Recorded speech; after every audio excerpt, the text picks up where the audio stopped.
Hey guys, Arm&Gun here tonight.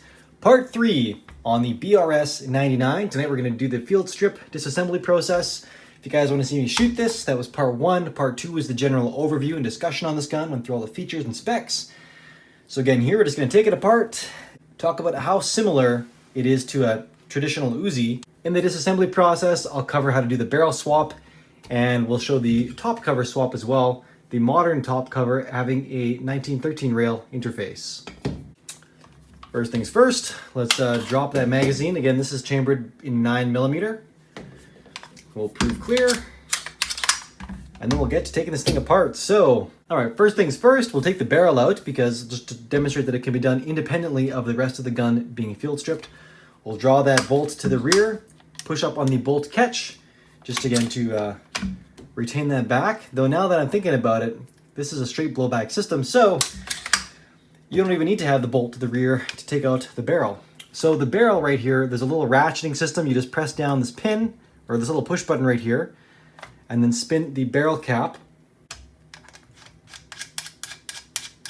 like so. That comes off, and the barrel comes right out. Literally that simple.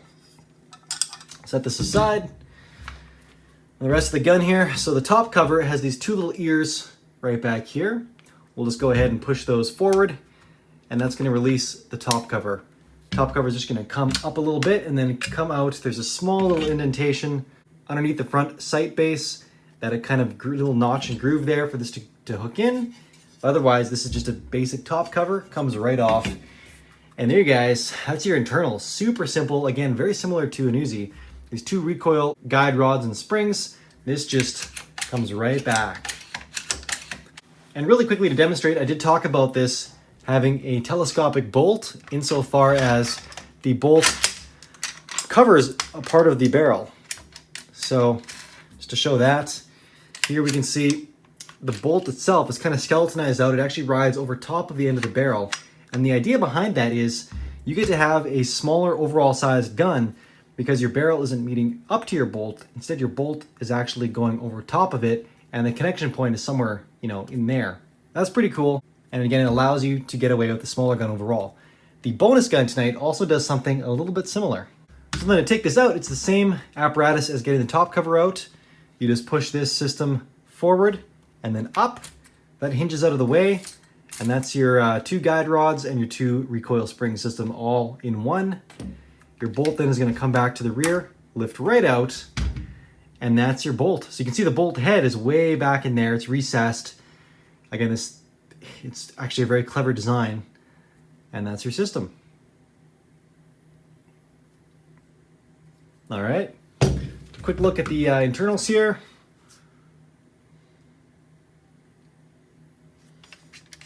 Move that barrel. It's interesting, the barrel is serialized. You can see it there, 0494. The magazines with the gun also are serialized, both the extended 25 rounder and the 15 rounder. So there you can see the whole inside of the chassis.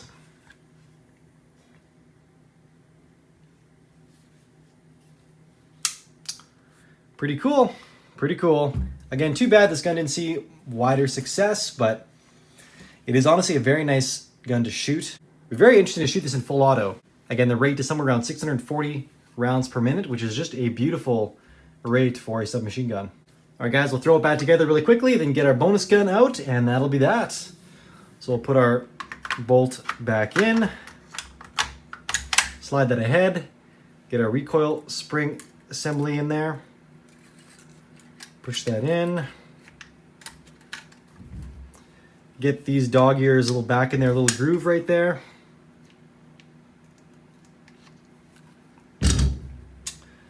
And I'll get our barrel back in.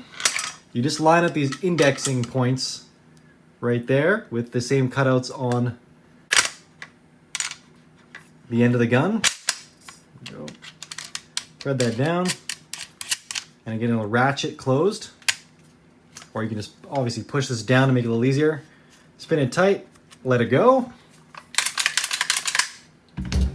And now the pick rail top cover. Now, unfortunately, my pick rail top cover, these rivets extend down a little bit too far. I need to grind them down a little bit actually, because they catch the bolt, and then the bolt gets hung up on them, which is a pain.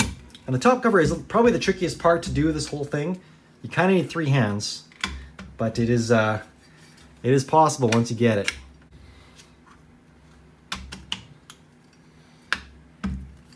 There you have the weapon being optics ready. Again, mine's too tight of a tolerance. I can't get the bolt to cycle, so I got to do some grinding in there. Not sure if that's just a one-off feature with mine or not. It is stamped sheet metal, so there's going to be some tolerance in there.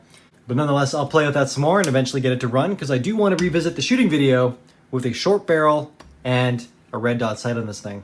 One of the nice things that they did with this 1913 interface is they left it hollowed out on the inside, so you can still use your iron sights to see right through that if you so desire.